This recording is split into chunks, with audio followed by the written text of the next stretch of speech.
हमारे चैनल से जुड़ने के लिए YouTube पर रियाज एजेंसी को अभी सब्सक्राइब करें और साथ में बेल आइकन को दबाना ना भूलें। आजकल लड़की बालिग हो जाती है और शादी नहीं होती। का है कोनो डॉक्टर मिले तब करबे, कोनो प्रोफेसर मिले तब करबे। हाँ, इके चक्कर में बिटिए बुढ़ाए जाते हैं। इंतजार न करो। बहुत से तो कहीं है पैंट बूसर में। एक हमारे नानपारा में एक मौलाना साहब हैं, उनके सदिए नहीं हुए बुढ़ाएगी। का है उनके दाढ़ी रहे तो एक जगह रिश्ता लगा तो मना कर दी इसकी दाढ़ी बनवा लो, तो वो लौट के निकाह ही नहीं की। आजकल ये हाल है कि लड़कियां हैं तो आदमी हीरो दामाद तलाश कर रहा है। हीरो एक आदमी की बिटिया रहा है तो शादी लगे तो जो लड़कों के साथ लगे सुखा देखेगा तो के दाढ़ी रहे तो ये तो मुल्ला है हो का कमाई का हमरे लड़का खवाई बिटिया खवाई छोड़ा हटाई का ना कर तो पैंट बुसट वाला बताओ। मिल गया एक पैंट बुसट वाला, लग गवा रिश्ता। शादी तय हो गए। जब बारात जाए के दिन आवा तो लड़का के यहाँ दुल्हा बनावे खातिर जब नहावे चले तो के पैखाना लग गया तो चला गया लेटरिन में पैखाना करे। तो जब पैखाना कह के निकला तो नुहरा नुहरा उठ ही नहीं पा। बाप देखे तो रोवेला के हाईलाइट चढ़ाएगा कैसे हुई। आज के दुल्हा बनाएगी के बारात ले जाएगी चढ़ाएगा कैसे हुई। का घसीट उसीट के लेके डॉक्टर के पास पहुंचे। डॉक्टर साहब देखें तो कहीं घबराओ ना ऑपरेशन करे पड़ी ठीक हुई जी। तो बब्बा कही डॉक्टर साहब आज का दुल्हा बनावे है रिश्तेदार के इंतजार में है शादी कैसे हुई। कहीं घबराओ ना 2 मिनट लागी ठीक हुई जी। लेके गए डॉक्टर साहब ऑपरेशन रूम में यहाँ और दरवाज़ा बंद कहने के बाद तुरंत दरवाज़ा खोली दी और जब वो निकला तो सीधा सीधा। तो लोग पूछें डॉक्टर साहब कौन बीमारी रहे के जो 2 मिनट न लगा ऑपरेशनों कह दियो ठीक हो ही गवा। तो डॉक्टर साहब कहें कोई बीमारी नहीं, पैंट के बटन बूसर में लगा लिए सर है। पैंट के बटन बूसर में बताओ ऐसे ऐसे चोंगा पड़े हैं। पहनी है पैंट चाहे आवे चाहे ना हो कि कहाँ बटन हम कहाँ लगाए लिए। बस ढूंढते हीरो मिले कौन। अल्लाह के रसूल का मांगते ताजदार फेरते हैं, मांगते ताजदार फेरते हैं। हाय गाफिल वो क्या जगह है जहाँ, हाय गाफिल वो क्या जगह है जहाँ 5 जाते हैं 4 फेरते हैं, 5 जाते हैं 4 फेरते हैं। मोमिन बन के रहो तो इंशाअल्लाह तरक्की मिलेगी। साहबे किराम ने जिंदगी गुजारी मोमिन बन के तो अल्लाह ताला ने उन्हें वो बुलंदी अता फरमाई कि आज भी हर दुनिया के गोशे गोशे में सहाबा की तारीफ की जाती है। मोमिन बन के रहे। अब मिसाल में बहुत से सहाबे किराम हैं। हजरत सैयदना अबू बकर सिद्दीक रदियल्लाहु ताला अन्हु का ईमान देखो कैसा ईमान था हजरत अबू बकर सिद्दीक रदियल्लाहु ताला अन्हु का कि जब उनका इंतकाल होने लगा तो अपने बेटे से कहा बेटा खलीफा बनने से पहले मेरे घर में 3 चीजें नहीं थी और खलीफा बनने के बाद मेरे घर में 3 चीजें बढ़ गई हैं। लिहाजा मेरे इंतकाल के बाद ये तीनों चीजें बैतुल माल में जमा कर देना, इसमें तुम लोगों की वरासत जारी नहीं होगी। 3 चीजें बढ़ी। हुजूर के बाद खलीफा बने तो फरमाते खलीफा बनने से पहले मेरे घर में दूध की कोई ऊँटनी नहीं थी। ये दूध की ऊँटनी जो है ये खलीफा बनने के बाद मेरे घर में आई। दूसरी चीज ये ऊनी चादर जो मैं ओढ़े हूँ, ये ऊनी चादर भी खलीफा बनने से पहले मेरे पास नहीं थी, खलीफा बनने के बाद मेरे पास आई। और तीसरा, ये खिदमत का गुलाम, ये भी खलीफा बनने से पहले मेरे पास नहीं था। खलीफा बनने के बाद ये चीजें मेरे पास बढ़ी हैं, 3 चीजें। लिहाजा मेरे इंतकाल के बाद ये तीनों चीजें बैतुल माल में जमा कर देना, इसमें तुम लोगों की विरासत नहीं जाती। हजरत उमर फारूक आजम रज़ी अल्लाह ताला अन्हु ने जब सुना तो रोने लगे और कहने लगे, अमीरुल मोमिनीन ने तो बड़ी आजमाइश की जगह में मुझे डाल दिया। चूंकि अपनी जिंदगी ही में हजरत अबू बकर ने हजरत उमर को खलीफा चुन लिया था। अच्छा आज बताओ, हम लोग ऐसा कर पाते हैं? कोई प्रधानी के बाद अगर 10 बीघा जगह बढ़ गए हुए तो प्रधान हुए के बाद 10 बीघा जगह प्रधानी खत्म हुए के बाद का वापस कह दी ग्राम सभा में? बोलो भाई, कोई विधायक वापस करेगा? आज विधायक बनने से पहले कुछ भी नहीं, विधायक बनने के बाद हर बच्चे के पास गाड़ी, जगह जगह बंगले।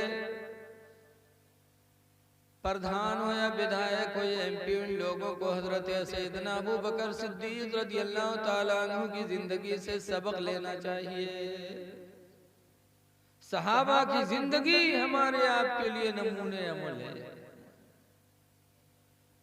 क्या ईमान है कि खलीफा बनने से पहले 3 चीजें मेरे पास नहीं थी, बाद में हुई है, लिहाजा मेरे विसाल के बाद ये तीनों चीजें फिर बैतुल माल में वापस जाएंगी। आप लोगों की इसमें बच्चों से कहते तुम्हारी इसमें विरासत जारी नहीं होगी। क्यों? वो मोमिन थे, मोमिन। और मोमिन उसे कहते हैं कि उसका लुकमा भी हलाल हो, उसका खाना भी हलाल हो। हजरत सैयदना इमाम मालिक रज़ी अल्लाह ताला अन्हु से पूछा गया कि कुरान करीम में अल्लाह ताला का जो वादा है,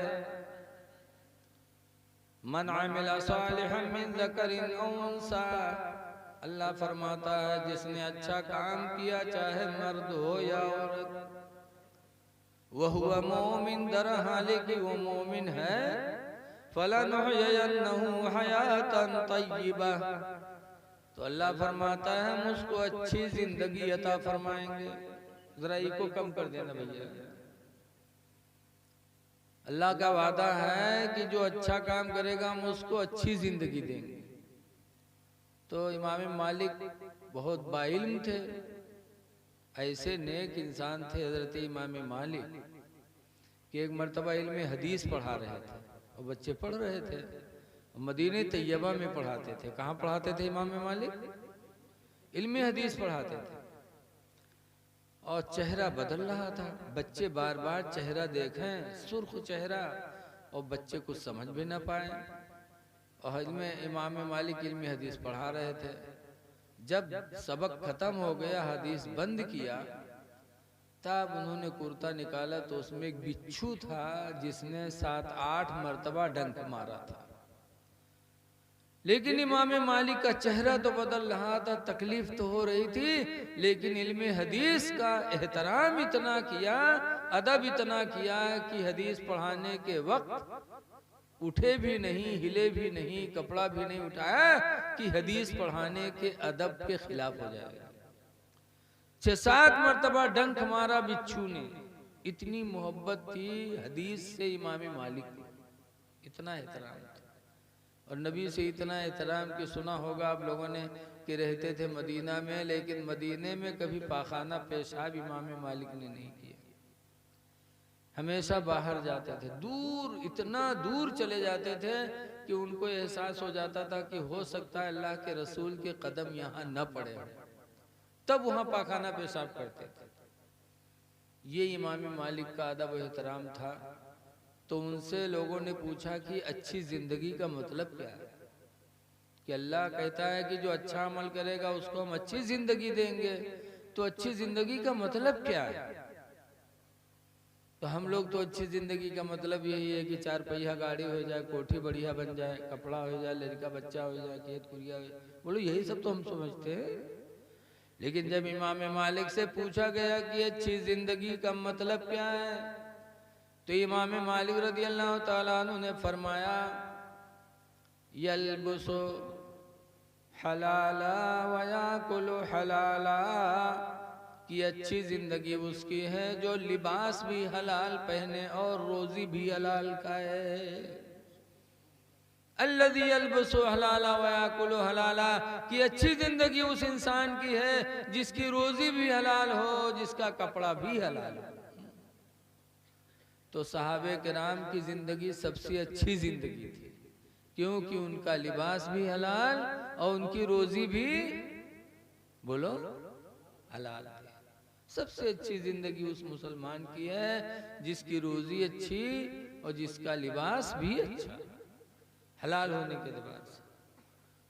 लेकिन आज हर आदमी को ये सवार है, चाहे हम हों चाहे आप हों, सब पर यही सवार है कि अल्लाह हमको कितना दे दे, कितनी दौलत मिल जाए।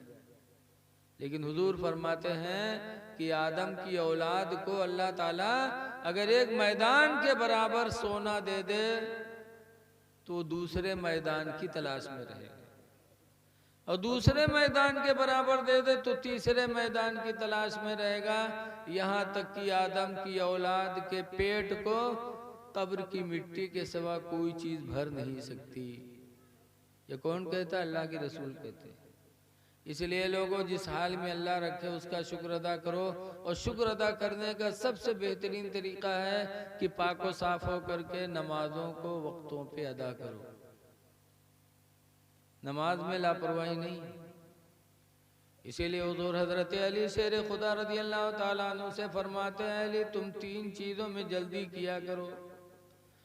नंबर 1 पर फरमाते अस्सलातु इज़ा आतत वक्तुहा, जब नमाज का वक्त आ जाए तो फौरन नमाज अदा कर लो। नमाज में टाल मटोल न करो कि आज पढ़ेंगे अभी पढ़ेंगे तभी पढ़ेंगे। दूसरे नंबर पर हुजूर फरमाते वल जनाज़तु इज़ा हदरत, और दूसरा है कि जब जनाजा हाजिर हो जाए तो किसी का इंतजार न करो, फौरन उसकी नमाज जनाजा पढ़ के दफन कर दो, उसको रोको ना। इसलिए कि अगर वो खुदा का महबूब बंदा है तो जल्दी करो ताकि महबूब अपने महबूब से मिल जाए, महबूब अपने महबूब से। और अगर बुरे का जनाजा है तो रोको ना, हो सकता है उसका कोई ऐसा गुनाह हो कि जिस गुनाह के बदले में उस पर अजाब न उतर चुका हो, कहीं चेहरा बदल न गया हो, तो अपने भाई को रोक करके उसको रुसवा न करो। इसलिए जनाजा तैयार हो कि फौरन उसे दफन करो। बहुत से तो मौलवी मौलाना साहब इतनी लंबी तकरीर छेड़ दिए थे हुआ जनाजा के टाइम पे ही हैं। वो ये नहीं सोचते कि हम तकरीर कर रहे हैं, अल्लाह के रसूल का हुक्म क्या है। नमाज पढ़ के फौरन दफन करो। और तीसरे नंबर पर फरमाया वल अय्यिमु इज़ा बुलिगत फतनकिहुहा, और लड़की जब बालिग हो जाए तो उसके निकाह कर दो, उसका निकाह जल्दी करो, उसके निकाह में देरी न करो। लड़की बालिग हो तो उसका निकाह फौरन करो।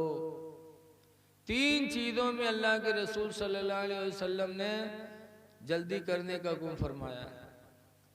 लेकिन आजकल लड़की बालिग हो जाती है और शादी नहीं होती, काहे? कोनो डॉक्टर मिले तब करबे।